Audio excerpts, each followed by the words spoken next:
Dans la nuit du 14 mars 1987, deux jeunes hommes sont entrés dans une boîte de nuit du quartier de Vaise, à Lyon. Julien Marchand, 23 ans, et son meilleur ami Éric Fontaine, 24 ans, venaient célébrer l'anniversaire d'Éric. Ils n'en sont jamais ressortis. Pendant 22 ans, leur disparition est restée un mystère complet. Aucun corps, aucune trace, aucun témoin fiable. Les familles ont vécu dans l'incertitude la plus totale, oscillant entre l'espoir et le désespoir. Puis, en 2009, lors de la démolition d'un ancien entrepôt industriel dans ce même quartier de Vaise, un photographe amateur a découvert quelque chose qui allait tout changer. Une simple photographie. Une image qui, 22 ans après les faits, a glacé le sang des enquêteurs et ouvert une boîte de Pandore que personne n'aurait imaginée. Que montre réellement cette photo? Et pourquoi a-t-elle été cachée pendant plus de 2 décennies dans un bâtiment abandonné? La réponse à ces questions va révéler une vérité bien plus sombre que tout ce que les familles auraient pu imaginer. Avant de continuer avec cette histoire troublante, si vous appréciez les cas mystérieux réels comme celui-ci, abonnez-vous à la chaîne et activez les notifications pour ne manquer aucun nouveau cas. Maintenant, découvrons comment tout a commencé. Lyon, 1987. La deuxième plus grande ville de France vivait alors une période de transformation urbaine importante.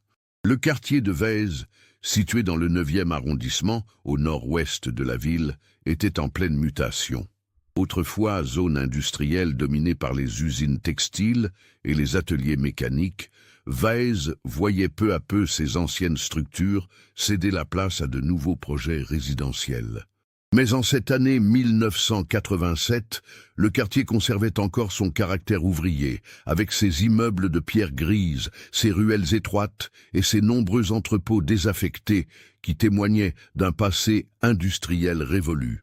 C'est dans ce quartier que Julien Marchand avait grandi. Fils unique d'un couple de commerçants qui tenait une petite quincaillerie rue de Bourgogne, Julien était un jeune homme brillant qui étudiait l'ingénierie mécanique à l'école centrale de Lyon. À 23 ans, il était en dernière année et se préparait à intégrer une grande entreprise d'aéronautique basée à Toulouse. Grand, mince, avec des cheveux châtains toujours légèrement en désordre, Julien était connu pour son sérieux et sa discrétion. Il partageait un petit appartement rue Marieton avec sa sœur cadette, Sophie, 19 ans, qui étudiait les lettres à l'université Lyon 2. Éric Fontaine, lui, venait de Villeurbanne, la commune voisine.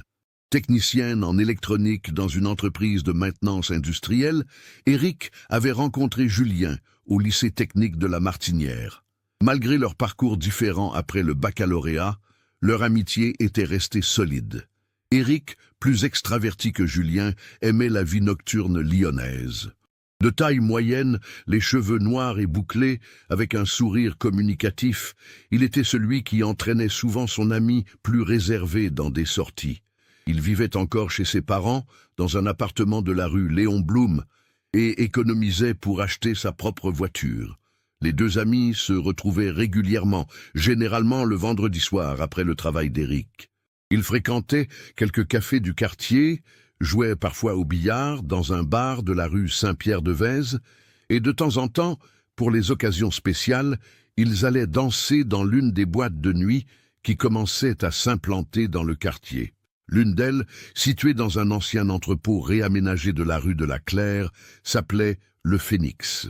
C'était un lieu populaire auprès des jeunes de la classe ouvrière et des étudiants, avec sa piste de danse au rez-de-chaussée et son bar à l'étage, installé dans ce qui avait été autrefois les bureaux de l'entrepôt. En ce début d'année 1987, l'ambiance à Lyon était particulière. La ville se préparait aux célébrations du bicentenaire de la Révolution française qui aurait lieu 2 ans plus tard. Dans les journaux, on parlait beaucoup des affaires de corruption qui éclaboussaient le monde politique. À la radio, les tubes de Jean-Jacques Goldman et de France Gall tournaient en boucle. Le franc était encore la monnaie nationale, et la France n'avait pas encore adopté l'euro qui ne verrait le jour que plus d'1 décennie plus tard. Sophie Marchand se souvenait parfaitement de cette période. Depuis l'appartement qu'elle partageait avec son frère, elle pouvait voir les toits gris de Vèze et au loin la colline de Fourvière avec sa basilique. Elle aimait la vie qu'ils menaient ensemble, cette indépendance relative qui leur permettait d'échapper un peu à l'atmosphère parfois étouffante de la quincaillerie familiale. Julien était un frère protecteur, mais pas envahissant. Il respectait sa vie privée et elle respectait la sienne.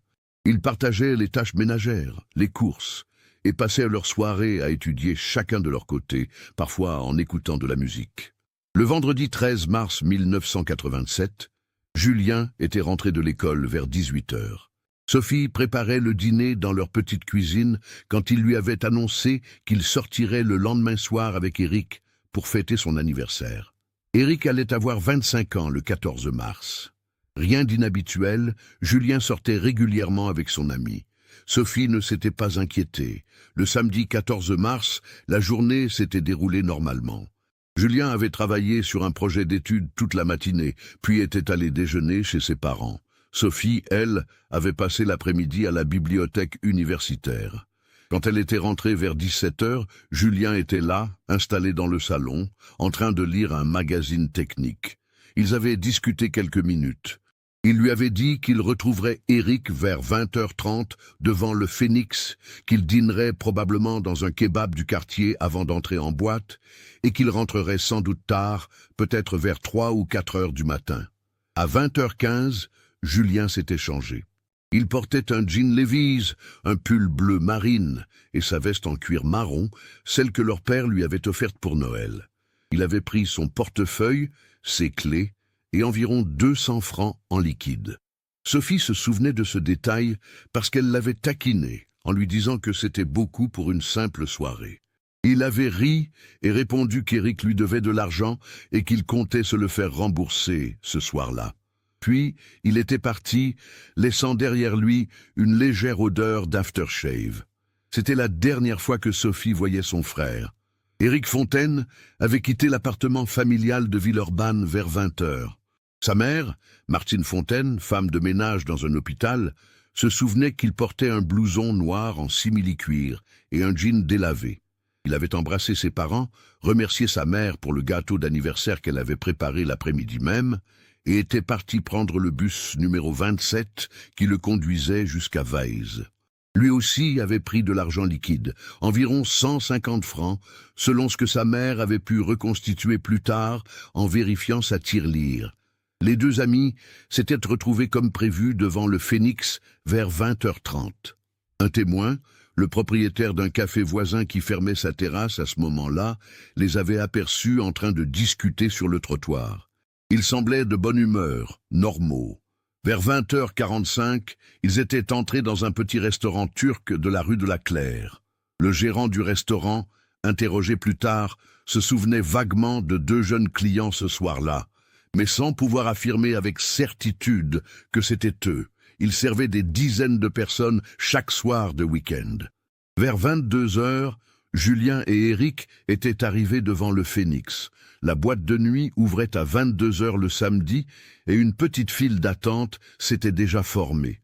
Le videur de l'époque, un homme prénommé Ahmed, qui travaillait là depuis l'ouverture de l'établissement, se souvenait d'eux. Pendant l'enquête initiale, il avait déclaré avoir reconnu Éric, qui venait régulièrement, et son ami, qu'il avait déjà vu 1 ou 2 fois. Ils avaient payé l'entrée, 50 francs chacun, et étaient entrés dans la boîte vers 22h15. À l'intérieur, le Phénix était aménagé sur 2 niveaux. Le rez-de-chaussée, avec son plafond haut et ses poutres métalliques apparentes qui témoignaient du passé industriel du lieu, servait de piste de danse. Des projecteurs colorés balayaient l'espace et la musique, un mélange de disco et de nouveaux hits électroniques, résonnait fort. L'étage, accessible par un escalier métallique sur le côté, abritait le bar principal et quelques tables où les clients pouvaient s'asseoir et discuter dans une ambiance légèrement moins bruyante. Plusieurs personnes interrogées pendant l'enquête initiale affirmaient avoir vu les 2 amis à l'intérieur de la boîte. Une jeune femme, Céline Arnaud, étudiante en médecine de 22 ans, se souvenait avoir dansé près d'eux vers 23h. Elle les avait remarqués parce qu'ils semblaient s'amuser, riaient beaucoup. Un autre témoin, un homme qui préférait rester anonyme, avait déclaré les avoir vus au bar vers minuit. Ils buvaient des bières et discutaient avec animation. Rien ne semblait anormal. Mais après minuit 30 environ, les témoignages devenaient flous et contradictoires. Personne ne pouvait dire avec certitude avoir vu Julien et Éric après cette heure. La boîte était bondée ce soir-là, au moins 200 personnes selon les estimations. Dans la foule, la fumée de cigarettes et les lumières stroboscopiques, il était facile de perdre quelqu'un de vue. Le dimanche 15 mars, vers 11 heures du matin, Sophie Marchand avait commencé à s'inquiéter. Julien n'était pas rentré, et ce n'était pas dans ses habitudes de découcher sans prévenir. Elle avait d'abord pensé qu'il avait peut-être dormi chez Éric, mais quelque chose la tracassait. Vers 13 heures, elle avait téléphoné chez les parents d'Éric. Martine Fontaine avait décroché. Elle aussi était inquiète. Éric n'était pas rentré non plus. Les deux familles s'étaient immédiatement alarmées. Ce n'était pas normal. Ni Julien ni Éric n'étaient du genre à disparaître ainsi.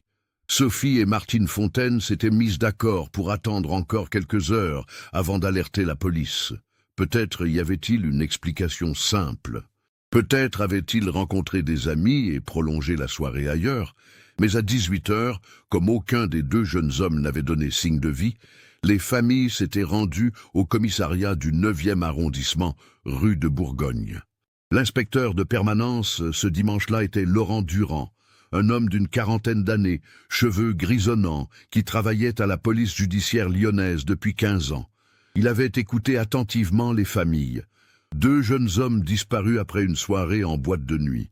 Statistiquement, dans la majorité des cas, il y avait une explication banale. Une cuite trop forte, un réveil dans un endroit inconnu, une aventure d'un soir. Mais quelque chose dans le récit des parents le troublait. Ces 2 jeunes ne correspondaient pas au profil typique des fêtards irresponsables. Durand avait néanmoins suivi la procédure standard. Il avait pris les dépositions, noté les signalements détaillés et promis de commencer les vérifications dès le lendemain matin. Les hôpitaux d'abord, puis les commissariats voisins. Et si rien ne donnait de résultat, une enquête plus approfondie serait ouverte. Le lundi 16 mars, les vérifications n'avaient rien donné. Aucun jeune homme correspondant au signalement de Julien ou d'Éric n'avait été admis aux urgences. Aucune arrestation, aucun accident signalé. L'inspecteur Durand s'était alors rendu au Phénix avec 2 collègues. La boîte était fermée le lundi, mais ils avaient réussi à joindre le propriétaire, Vincent Leclerc, un homme d'environ 45 ans qui possédait l'établissement depuis 3 ans. Leclerc s'était montré coopératif, mais visiblement nerveux. C'était compréhensible. Une disparition dans son établissement pouvait lui causer de sérieux problèmes. Il avait ouvert les portes aux enquêteurs, leur avait montré les lieux, expliqué le fonctionnement de la boîte. Il employait une dizaine de personnes, des barman, des serveurs, des videurs, un DJ. Tous avaient été convoqués pour être interrogés dans les jours suivants. La fouille de l'établissement n'avait rien révélé d'anormal. Les toilettes, les réserves, les bureaux à l'étage, tout avait été inspecté. Rien. Aucune trace de lutte. Aucun objet abandonné appartenant aux disparus. C'était comme s'il s'était volatilisé. Les semaines qui suivirent furent un cauchemar pour les familles Marchand et Fontaine. L'enquête progressait lentement, trop lentement, au goût des proches.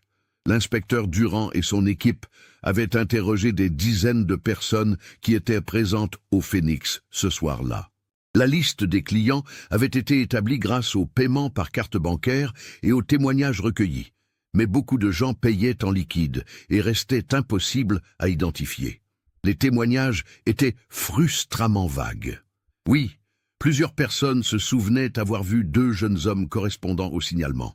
Non, personne ne se rappelait les avoir vus partir. Non, personne n'avait remarqué de dispute, d'altercation ou quoi que ce soit d'inhabituel.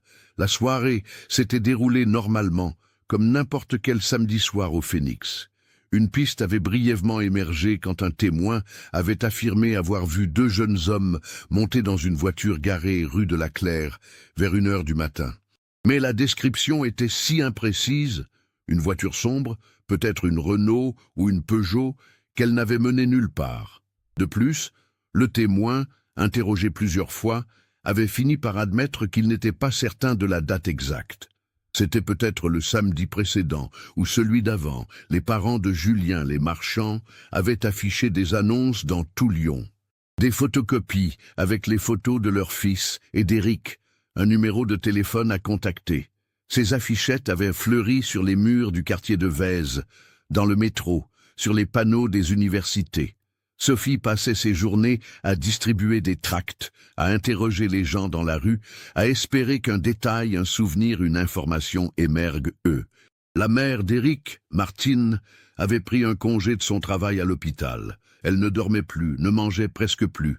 Son mari, Gabriel Fontaine, ouvrier dans une usine chimique, était devenu taciturne, enfermé dans sa douleur.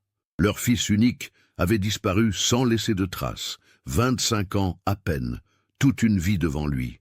Au bout de 2 mois, en mai 1987, l'enquête commençait à stagner. Toutes les pistes avaient été explorées. Les comptes bancaires des 2 jeunes hommes n'avaient montré aucune activité depuis la disparition. Leurs cartes bancaires n'avaient pas été utilisées. Aucun retrait d'argent. Rien.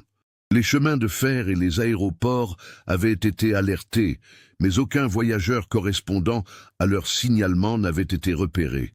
L'hypothèse d'une fugue volontaire semblait peu probable.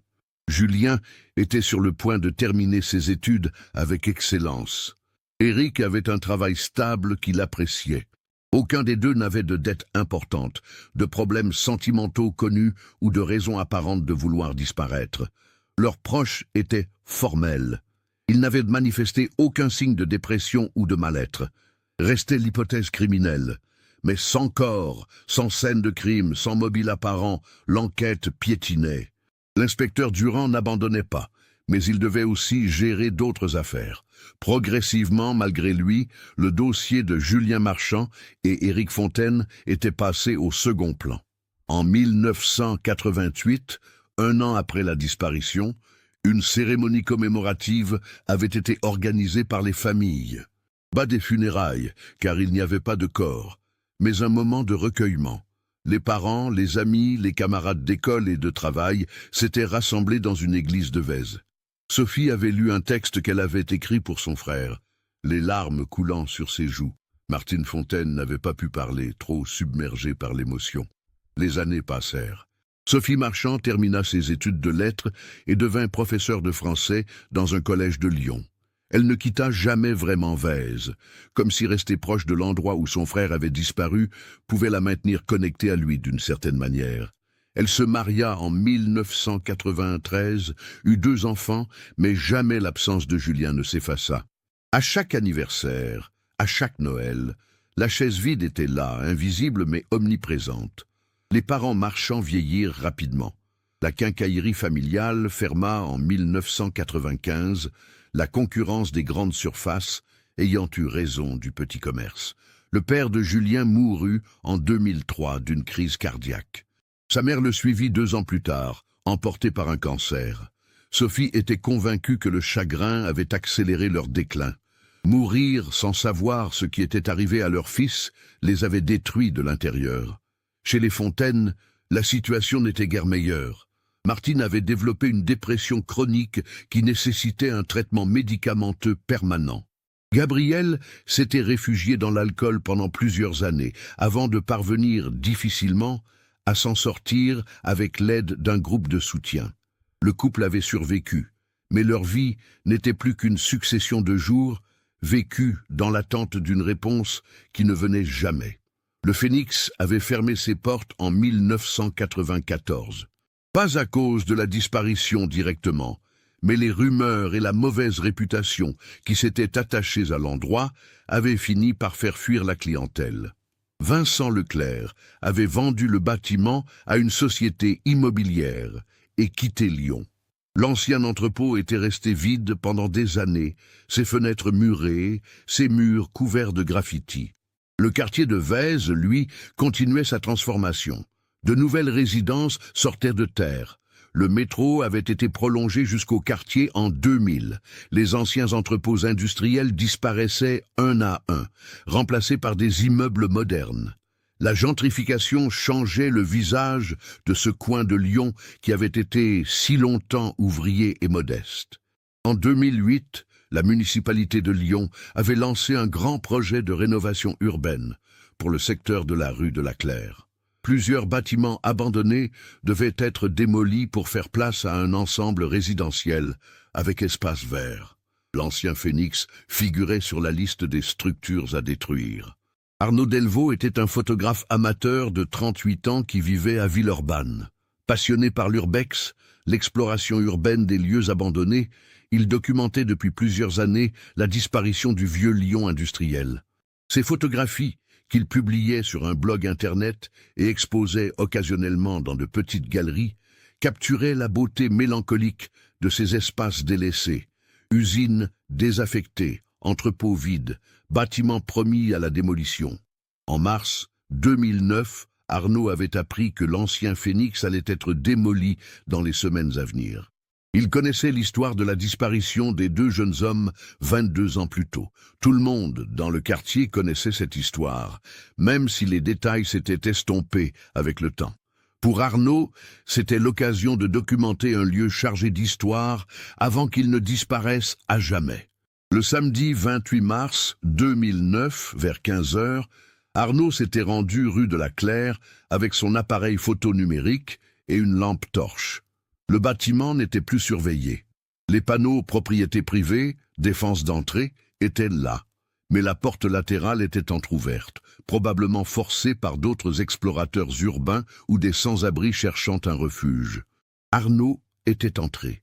L'intérieur était dans un état de délabrement avancé.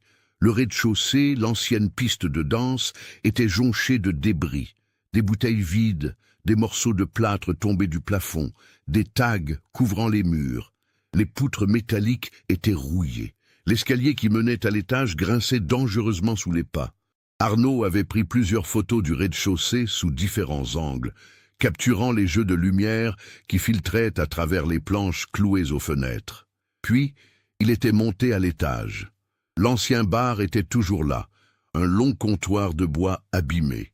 Les tables et les chaises avaient disparu depuis longtemps. Derrière le bar, une porte menait à ce qui avait dû être le bureau de la direction. C'est en explorant cette pièce qu'Arnaud avait remarqué, dans un coin, une trappe dans le sol. Elle était à moitié cachée sous des cartons moisis et de vieux journaux. Intrigué, il avait dégagé les débris et ouvert la trappe. Une échelle métallique descendait dans l'obscurité. Un sous-sol. Arnaud avait hésité. Les sous-sols des vieux bâtiments pouvaient être dangereux, instables. Mais sa curiosité l'avait emporté. Il était descendu prudemment, éclairant devant lui avec sa torche. Le sous-sol était petit, probablement utilisé autrefois comme réserve ou cave. L'humidité avait fait son œuvre. Les murs suintaient, une odeur de moisi imprégnait l'air. Au fond, Arnaud avait aperçu des étagères métalliques effondrées et des caisses en bois pourri. C'est en explorant ces caisses qu'il avait fait sa découverte. Dans l'une d'elles, protégée tant bien que mal par un sac plastique, se trouvait une collection de négatifs photographiques. Des pellicules de format 35 mm, le type standard utilisé dans les années 80. Arnaud, qui avait commencé la photographie à l'argentique avant de passer au numérique, reconnaissait immédiatement ces films. Il y avait environ une dizaine de rouleaux de pellicules, certains encore dans leur boîte cartonnée d'origine, d'autres en vrac. Pourquoi quelqu'un aurait-il laissé ça ici? Arnaud avait délicatement sorti les négatifs du sac plastique. Malgré l'humidité, ils semblaient en relativement bon état, protégés par leur emballage. De retour chez lui ce soir-là, Arnaud avait examiné les négatifs à la lumière. C'étaient des photos prises dans la boîte de nuit. On pouvait voir la piste de danse, le bar, des gens en train de danser ou de boire. Des clichés typiques d'une soirée en boîte dans les années 80, à en juger par les vêtements et les coiffures. Arnaud s'était demandé qui avait pris ces photos et pourquoi elles avaient fini cachées dans ce sous-sol. Par curiosité professionnelle, il avait décidé de numériser ses négatifs. Il possédait un scanner de pellicule de bonne qualité. Le dimanche 29 mars, il avait passé une partie de la journée à scanner méthodiquement chaque image. La plupart étaient banales. Des groupes de jeunes qui posaient, des couples qui dansaient, le DJ derrière sa console. Mais une photo avait attiré son attention. Elle avait été prise dans ce qui semblait être le bureau à l'étage, la même pièce où il avait trouvé la trappe menant au sous-sol. On y voyait deux jeunes hommes. L'un était assis sur une chaise, la tête penchée en avant, visiblement inconscient ou endormi. L'autre, debout à côté de lui, regardait directement l'objectif avec une expression que seul le mot « terreur » pouvait décrire. Ses yeux étaient écarquillés, sa bouche ouverte. Ce qui rendait cette photo véritablement troublante, c'était le contexte visible en arrière-plan. On distinguait ce qui ressemblait à des traces sombres sur le sol. Et dans un coin de l'image, partiellement visible, un objet métallique dont la forme évoquait un outil ou une arme. Arnaud avait agrandi l'image sur son écran d'ordinateur, observant chaque détail. Les vêtements des deux jeunes hommes, le jean et le pull bleu marine de l'un, le blouson noir en simili-cuir de l'autre. Quelque chose dans cette image le dérangeait profondément. Ce n'était pas une photo de soirée normale, c'était autre chose, quelque chose de sombre. Il avait alors repensé à l'histoire de la disparition, 22 ans plus tôt, deux jeunes hommes qui n'étaient jamais ressortis du Phénix. Était-ce possible que Arnaud avait imprimé la photo en haute résolution? Puis, le lundi 30 mars 2009, il s'était rendu au commissariat du 9e arrondissement. L'officier de garde au commissariat, ce lundi matin, était le brigadier Sylvain Mercier, un homme d'une cinquantaine d'années, qui travaillait dans la police depuis 28 ans. Quand Arnaud Delvaux s'était présenté avec son histoire de photos trouvées dans un bâtiment abandonné, Mercier avait d'abord été sceptique. Des explorateurs urbains qui tombaient sur de vieux objets, il en voyait régulièrement. Généralement, ce n'était rien d'important. Mais quand Arnaud avait sorti la photographie imprimée et expliqué où elle avait été prise, Mercier s'était redressé sur sa chaise. Le Phénix, la disparition de 1987. Il se souvenait de cette affaire. Il était jeune policier à l'époque et avait participé aux recherches initiales. Deux jeunes qui s'étaient volatilisés. Une des affaires non résolues qui le hantait encore. Mercier avait pris la photo, l'avait examinée attentivement. Les deux jeunes hommes, l'expression de terreur. Il avait demandé à Arnaud de patienter et était monté au 2e étage où se trouvaient les archives. Le dossier Marchand-Fontaine était classé dans les affaires non élucidées. Il l'avait sorti et ouvert. Les photos d'identité de Julien Marchand et Éric Fontaine étaient collées sur la première page du dossier. Mercier avait comparé avec la photographie trouvée par Arnaud. Les vêtements correspondaient aux descriptions données par les familles le soir de la disparition. Le jean et le pull bleu marine, le blouson noir en simili-cuir, et surtout, malgré la qualité moyenne de l'image et les 22 ans écoulés, les visages. Il y avait une ressemblance troublante. Mercier était redescendu et avait immédiatement contacté la police judiciaire. Cette affaire dépassait maintenant le cadre d'une simple disparition ancienne. Si cette photo montrait réellement Julien Marchand et Éric Fontaine, elle constituait potentiellement la première preuve tangible de ce qui leur était arrivé. Le commandant Nathalie Garnier avait été désignée pour reprendre l'enquête. À 42 ans, elle était une enquêtrice expérimentée de la PJ lyonnaise, spécialisée dans les affaires anciennes et les cold cases. Grande, les cheveux courts et poivre et sel, elle avait une réputation de ténacité et de méticulosité. Garnier avait convoqué Arnaud Delvaux pour un interrogatoire complet. Elle voulait savoir exactement où et comment il avait trouvé ses négatifs. Arnaud avait tout raconté en détail. Sa visite au Phénix le 28 mars, la découverte de la trappe, le sous-sol, les caisses contenant les pellicules photographiques. Le mardi 31 mars 2009, une équipe de la police scientifique s'était rendue dans l'ancien Phénix. La démolition avait été temporairement suspendue. Les techniciens avaient accédé au sous-sol et passé au peigne fin l'endroit où Arnaud avait trouvé les négatifs.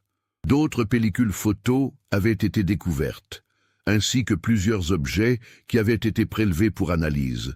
un vieux sac de sport, des vêtements moisis, des papiers illisibles. Pendant ce temps, Garnier avait fait numériser et analyser tous les négatifs trouvés par Arnaud. Un expert en photographie avait été consulté pour dater approximativement les clichés. Selon lui, compte tenu du type de pellicule, de la qualité de l'image et des éléments visibles, vêtements, coiffures, décorations, ces photos avaient probablement été prises entre 1985 et 1989. La photo troublante avait été envoyée à un laboratoire spécialisé pour une analyse plus poussée. L'objectif était double: améliorer la qualité de l'image pour identifier formellement les personnes présentes et analyser les éléments en arrière-plan qui avaient attiré l'attention d'Arnaud. Garnier avait ensuite contacté Sophie Marchand. Cet appel, Sophie s'en souvenait comme si c'était hier. Elle enseignait au collège quand son téléphone portable avait sonné pendant sa pause déjeuner. Une voix de femme, professionnelle mais empathique, qui s'était présentée: « Commandant Nathalie Garnier, police judiciaire de Lyon. Je vous appelle concernant le dossier de votre frère, Julien Marchand. » Le cœur de Sophie s'était arrêté. Après 22 ans de silence, de faux espoirs et de déception, un appel de la police ne pouvait signifier qu'une chose: du nouveau. « Nous avons découvert une photographie qui pourrait être liée à la disparition de votre frère », avait expliqué Garnier. « J'aurais besoin que vous veniez l'identifier. » Sophie s'était rendue au commissariat l'après-midi même. Garnier l'avait reçue dans un bureau du 2e étage. Elles étaient seules. Le commandant avait posé la photographie agrandie sur le bureau. Sophie avait regardé. Son monde s'était effondré. C'était lui. C'était Julien. 22 ans plus tard, figée sur cette image, dans une situation qu'elle ne comprenait pas mais qui hurlait le danger et la terreur. Les larmes avaient coulé instantanément. « C'est lui », avait-elle murmuré. « C'est mon frère, et l'autre c'est Éric. » Garnier lui avait posé des questions sur les vêtements. Sophie avait confirmé. Le pull bleu marine, la veste en cuir qu'on ne voyait pas sur cette photo, mais qu'elle savait que Julien portait ce soir-là. Le blouson d'Éric que sa mère avait décrit des centaines de fois. « Où cette photo a-t-elle été prise ?» avait demandé Sophie. « Dans l'ancien Phénix, dans un bureau à l'étage. » Sophie avait fixé l'image, essayant de comprendre. « Qu'est-ce que ça signifie? Que s'est-il passé ?»« C'est ce que nous allons découvrir », avait répondu Garnier. Les jours suivants avaient été une course contre la montre. Les analyses du laboratoire étaient revenues. L'objet métallique visible en arrière-plan de la photo était une barre de fer, probablement un outil d'entretien ou une partie d'un mobilier démoli. Les traces sombres au sol étaient plus difficiles à identifier formellement sans accès à la scène réelle, mais leur disposition suggérait un liquide répandu. Le plus troublant était l'expression du jeune homme debout sur la photo, celui identifié comme étant Éric Fontaine. L'analyse de micro-expression faciale réalisée par un expert en psychologie judiciaire avait conclu que cette expression correspondait à une peur extrême et à un état de choc. Garnier avait reconstitué une chronologie basée sur les éléments disponibles. Les photos trouvées dans le sous-sol avaient été prises pendant des soirées au Phénix, probablement par quelqu'un qui travaillait là ou qui documentait les événements de la boîte. Mais pourquoi ces négatifs avaient-ils été cachés dans le sous-sol? Et surtout, qui les avait cachés? Une recherche dans les archives avait permis de retrouver les noms de tous les employés du Phénix en 1987. Garnier et son équipe avaient commencé à les localiser et à les interroger. Beaucoup avaient quitté Lyon. Certains étaient décédés, d'autres ne se souvenaient que vaguement de cette époque, mais un nom ressortait. Vincent Leclerc, l'ancien propriétaire. Celui qui avait vendu le bâtiment en 1994 et quitté Lyon. Les recherches avaient révélé qu'il vivait maintenant à Marseille, où il gérait un petit bar dans le quartier du Panier. Le jeudi 9 avril 2009, Garnier s'était rendu à Marseille avec un collègue. Ils avaient retrouvé Vincent Leclerc à son bar. À 62 ans, il avait beaucoup vieilli. Les cheveux complètement blancs, le visage marqué par les années. Quand Garnier s'était présenté et avait mentionné le Phénix et la disparition de 1987, Leclerc était devenu livide. « Je peux vous parler ?» avait simplement dit Garnier. Leclerc avait fermé son bar pour la journée.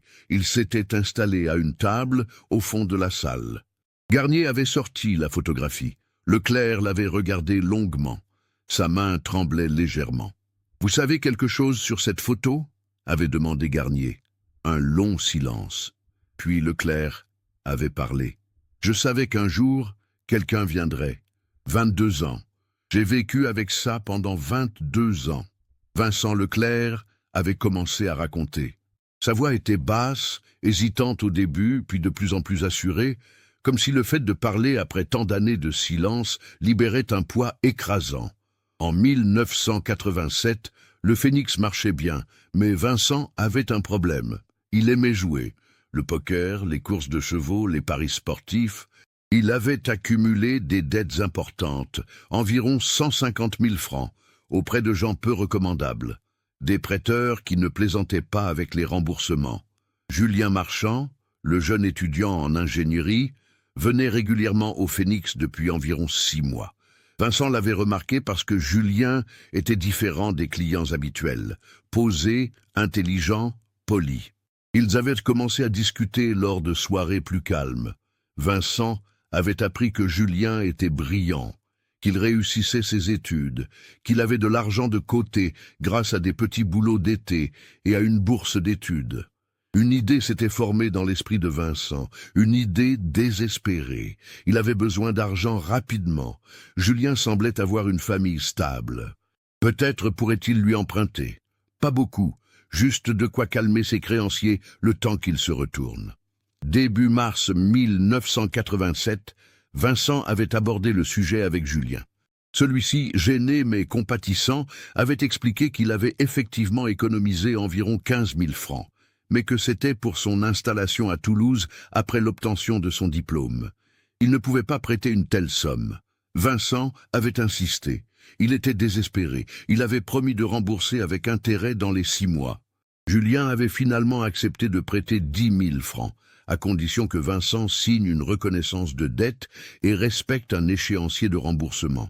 Ils avaient rédigé un document manuscrit, signé par les deux parties. Vincent devait rembourser 1 000 francs par mois pendant 10 mois. Mais les choses ne s'étaient pas passées comme prévu. Vincent avait utilisé cet argent pour payer une partie de ses dettes, mais il avait continué à jouer, espérant se refaire. Il avait perdu davantage. En mars, quand était arrivée la première échéance de remboursement, il n'avait pas pu payer. Julien était venu le voir au Phénix pour lui rappeler sa promesse. Vincent avait demandé un délai. Julien, bien qu'agacé, avait accepté. Le 14 mars, le soir de l'anniversaire d'Éric, quand Julien était arrivé au Phénix avec son ami, Vincent savait que Julien allait encore lui réclamer l'argent. Effectivement, vers 00h30, Julien était monté à l'étage et avait demandé à parler à Vincent en privé. Ils étaient allés dans le bureau. Julien avait été ferme, il avait besoin de son argent. Vincent devait le rembourser, au moins partiellement. La conversation était devenue tendue. Julien avait menacé de porter plainte, de prévenir la police que Vincent lui devait de l'argent. Pour un propriétaire de boîte de nuit déjà fragile financièrement, un scandale comme celui-là pouvait tout faire s'effondrer. Vincent avait paniqué. Dans sa tête confuse, alcoolisée et désespérée, il s'était dit qu'il devait faire taire Julien. Juste le calmer, l'empêcher de crier, de faire un scandale. Il y avait une barre de fer dans le bureau, utilisée pour bloquer la fenêtre de sécurité. Dans un geste qu'il avait regretté instantanément, Vincent l'avait saisi et avait frappé Julien à la tête. Le coup avait été plus violent qu'il ne l'avait voulu. Julien s'était effondré, inconscient. Du sang coulait de sa tempe. Vincent était resté figé, horrifié par ce qu'il venait de faire. Il avait essayé de ranimer Julien, de lui parler, mais le jeune homme ne réagissait pas. C'est à ce moment qu'Éric était entré dans le bureau. Il cherchait son ami qui avait disparu depuis un moment. La scène qu'il avait découverte l'avait tétanisé. Julien inconscient par terre, Vincent debout avec la barre de fer, du sang sur le sol. Éric avait crié, demandé ce qui s'était passé. Vincent avait un appareil photo dans son bureau, un vieux Minolta qu'il utilisait parfois pour documenter les soirées au Phoenix. Dans un réflexe absurde, peut-être pour prouver ce qui s'était passé, peut-être par pure panique, il avait saisi l'appareil et pris une photo. Cette photo, celle qu'Arnaud Delvaux allait trouver 22 ans plus tard. Éric, terrifié, avait voulu appeler une ambulance, mais Vincent l'en avait empêché. Il lui avait dit que tout était fini, que c'était un accident, que si la police venait, il le jetterait en prison pour meurtre. Il avait supplié Éric de l'aider, juste à déplacer Julien, à le sortir du bureau, à le mettre quelque part, en attendant de décider quoi faire. Éric était en état de choc total. L'image de son meilleur ami inconscient, peut-être mort, le paralysait. Vincent, plus âgé, plus autoritaire, dans une position de pouvoir, avait réussi à le convaincre, ou plutôt à le manipuler dans un moment de vulnérabilité absolue.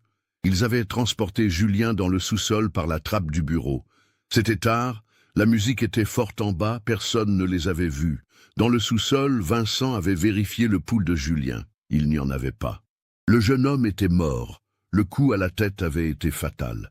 Vincent avait dit à Éric qu'il fallait absolument cacher le corps, faire disparaître toute trace. Sinon, ils iraient tous les deux en prison.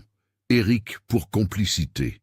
Ce qui s'était passé ensuite, Vincent l'avait raconté d'une voix brisée. Ils avaient caché le corps de Julien dans une des caisses du sous-sol, recouverte de vieux tissus et de cartons. Vincent avait nettoyé le sang dans le bureau avec de l'eau de Javel. Puis, ils avaient discuté de ce qu'ils allaient faire d'Éric. Éric voulait partir, quitter le Phoenix, rentrer chez lui et oublier cette nuit d'horreur. Mais Vincent le lui avait interdit. Si Éric rentrait maintenant, il raconterait tout. Il appellerait la police. Vincent serait arrêté. Dans sa panique et son égoïsme, Vincent avait pris une décision terrible. Il avait convaincu Éric de rester avec lui, de passer la nuit dans le bureau, de réfléchir ensemble à une solution. Il avait donné à Éric un verre d'alcool pour le calmer, puis un autre. Dans le deuxième verre, Vincent avait dissous des somnifères, des cachets qu'il prenait lui-même pour dormir et dont il avait une boîte dans son bureau. Éric, déjà bouleversé et en état de choc, n'avait rien remarqué. Progressivement, il s'était endormi sur la chaise. Vincent Leclerc avait alors pris la décision qui le hanterait pour le reste de sa vie. Il ne pouvait pas laisser Éric partir. Éric était témoin. Il savait tout. Vincent avait pris un sac en plastique et l'avait placé sur la tête d'Éric endormi, le maintenant jusqu'à ce que le jeune homme cesse de respirer. 2 morts. 2 jeunes hommes de 23 et 24 ans, toute une vie devant eux, assassinés par lâcheté, par peur des conséquences, par un homme qui avait choisi de protéger sa propre peau plutôt que d'assumer son acte. Vincent avait passé le reste de la nuit à nettoyer, à cacher les preuves. Les corps des 2 amis avaient été placés dans le sous-sol, dissimulés dans les caisses. Leurs portefeuilles, leurs clés, tout avait été jeté dans les égouts de Lyon dans les jours qui avaient suivi. Vincent avait développé les pellicules photos de cette soirée chez lui, brûlé la plupart des clichés, mais gardé les négatifs, incapable de les détruire complètement, comme si une partie de lui savait qu'il devait conserver une preuve de son crime. Ces négatifs, il les avait cachés dans le sous-sol quelques semaines plus tard, ne supportant plus de les avoir chez lui. Puis, il avait essayé de vivre avec son secret.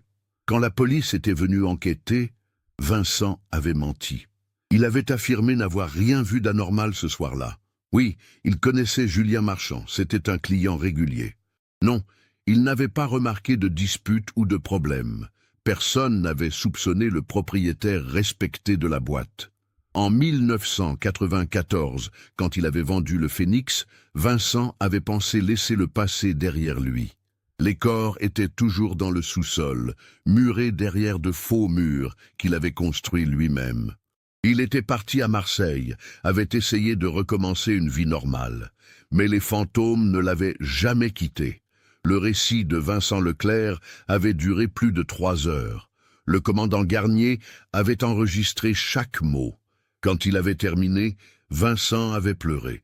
Pas des larmes de remords sincères, Garnier en était certaine, mais des larmes de soulagement. Le poids du secret s'était enfin levé. Vincent avait été placé en garde à vue immédiatement. Le lendemain, une équipe complète de police scientifique était retournée au Phénix, cette fois avec un mandat et des outils de détection. Malgré les 22 ans écoulés et les travaux que Vincent avait effectués pour dissimuler les corps, les chiens spécialisés avaient détecté quelque chose dans le sous-sol. Derrière le faux mur que Vincent avait décrit, les enquêteurs avaient découvert 2 squelettes. Les vêtements, bien que décomposés, étaient encore partiellement identifiables. Les analyses ADN, réalisées en comparant avec des échantillons fournis par les familles, avaient confirmé l'identité des victimes, Julien Marchand et Éric Fontaine. La nouvelle avait fait les gros titres à Lyon. Mystère résolu 22 ans après. Les corps de 2 jeunes disparus retrouvés dans une ancienne boîte de nuit. Les journaux avaient raconté l'histoire, la photo troublante, l'aveu du propriétaire. L'émotion était immense. Sophie Marchand avait enfin pu organiser des funérailles pour son frère. C'était le 23 avril 2009, un jeudi ensoleillé. Toute la famille, les amis qui restaient, les anciens camarades de Julien s'étaient rassemblés au cimetière de Vèze. Sophie avait lu un texte qu'elle avait écrit, similaire à celui de 1988, mais différent. Cette fois, ce n'était plus l'espoir qu'elle exprimait, mais le deuil définitif. Martine et Gabriel Fontaine avaient également pu enterrer leur fils. La cérémonie s'était déroulée 2 jours plus tard, à Villeurbanne. Martine avait enfin trouvé une forme de paix, aussi douloureuse soit-elle. Savoir était mieux que l'incertitude, même si la vérité était atroce. Le procès de Vincent Leclerc s'était ouvert en novembre 2010. Il avait été jugé pour 2 meurtres. Celui de Julien Marchand, qualifié d'homicide volontaire avec préméditation concernant la dissimulation, et celui d'Éric Fontaine, meurtre de sang-froid, pour faire taire un témoin. L'avocat de la défense avait plaidé le crime passionnel pour Julien, l'acte panique pour Éric. Mais les jurés n'avaient pas été convaincus. Vincent Leclerc avait été condamné à 30 ans de réclusion criminelle. À 63 ans, au moment du jugement, c'était une condamnation à finir sa vie en prison. Les familles avaient assisté au verdict. Sophie avait ressenti un mélange de satisfaction et de vide. Aucune peine ne ramènerait son frère. L'histoire avait également révélé d'autres détails troublants. La reconnaissance de dette que Julien avait fait signer à Vincent avait été retrouvée dans les affaires personnelles de Leclerc à Marseille. 10 000 francs, une somme qui, en 2010, équivalait à environ 1 500 €. 2 vies détruites, 2 familles brisées, pour une dette ridicule et la lâcheté d'un homme incapable d'assumer ses erreurs. Les analyses psychologiques de Vincent réalisées pendant l'instruction avaient montré un profil de joueur compulsif, d'homme faible sous des apparences d'autorité, capable de violence impulsive, mais aussi de calcul froid, quand il s'agissait de protéger ses intérêts. Le meurtre d'Éric, en particulier, avait choqué par sa préméditation. Donner des somnifères puis étouffer quelqu'un, ce n'était pas un acte de panique. C'était un assassinat délibéré. Sophie Marchand, après le procès, avait écrit un livre. 22 ans d'attente. L'histoire de Julien. Le livre racontait la vie de son frère, la disparition, les années d'incertitude et finalement la découverte de la vérité. Les bénéfices avaient été reversés à une association d'aide aux familles de personnes disparues. Arnaud Delvaux, le photographe qui avait trouvé les négatifs, était devenu malgré lui une figure médiatique. Il avait donné plusieurs interviews, expliquant sa passion pour l'urbex et comment une simple exploration avait résolu un mystère vieux de plus de 2 décennies. Il continuait à photographier les lieux abandonnés, mais cette expérience l'avait marqué profondément. Le bâtiment du Phénix avait finalement été démoli en juin 2010, après que toutes les investigations aient été terminées. Aujourd'hui, à sa place, se trouve un petit parc public. La mairie de Lyon a installé une plaque commémorative pour Julien Marchand et Éric Fontaine, 2 jeunes hommes dont la vie avait été volée par la cupidité et la lâcheté. Les parents d'Éric, Martine et Gabriel ont survécu à l'épreuve. Martine a réduit ses traitements contre la dépression progressivement. Gabriel a complètement arrêté de boire. Ils ont trouvé du réconfort dans le fait de savoir enfin ce qui était arrivé à leur fils. Ils visitent sa tombe chaque dimanche. Sophie Marchand, elle, a continué à enseigner. Elle a 2 enfants maintenant, une fille et un garçon. Sa fille porte le nom de Julien, en 2e prénom. Juliette. C'est sa manière de garder vivante la mémoire de son frère. Elle raconte son histoire à ses élèves chaque année en parlant de l'importance de la vérité et de la justice. En 2015, Vincent Leclerc a tenté de faire appel de sa condamnation, arguant de nouvelles circonstances atténuantes. L'appel a été rejeté. Il purge actuellement sa peine dans une prison du sud de la France. Selon les derniers rapports, il a maintenant plus de 78 ans et sa santé se dégrade. L'affaire Marchand-Fontaine reste dans les annales de la police judiciaire lyonnaise comme un exemple de cas résolu grâce à une combinaison de chance, de ténacité et de nouvelles technologies. La numérisation des vieux négatifs photographiques avait permis d'analyser des détails impossibles à voir à l'œil nu sur les films originaux. Le commandant Nathalie Garnier a été promue en 2012. Elle dirige maintenant une unité spécialisée dans les affaires non élucidées. Elle garde une copie de la photographie qui a tout révélé dans son bureau, comme un rappel que la vérité, même enfouie pendant des décennies, finit toujours par émerger. Ce cas nous montre à quel point la cupidité et la lâcheté peuvent détruire des vies innocentes. De jeunes hommes pleins d'avenir ont perdu la vie à cause d'une dette dérisoire et d'un homme incapable d'assumer les conséquences de ses actes. Pendant 22 ans, les familles ont vécu dans l'incertitude la plus totale, ne sachant pas si leur fils était vivant ou mort. La découverte fortuite d'une photographie dans un bâtiment abandonné a finalement permis de faire la lumière sur cette tragédie. Qu'en pensez-vous? Auriez-vous remarqué les détails troublants de cette photographie si vous l'aviez trouvée? Pensez-vous que la justice a été rendue avec cette condamnation à 30 ans de prison? Partagez vos réflexions dans les commentaires. Si vous avez apprécié cette investigation approfondie d'un cas réel résolu après plus de 2 décennies, n'oubliez pas de vous abonner à la chaîne et d'activer les notifications pour ne manquer aucune nouvelle histoire. Laissez un like si ce récit vous a touché et partagez-le avec quelqu'un qui s'intéresse également aux mystères élucidés et aux enquêtes criminelles. Chaque histoire mérite d'être racontée, chaque victime mérite d'être rappelée.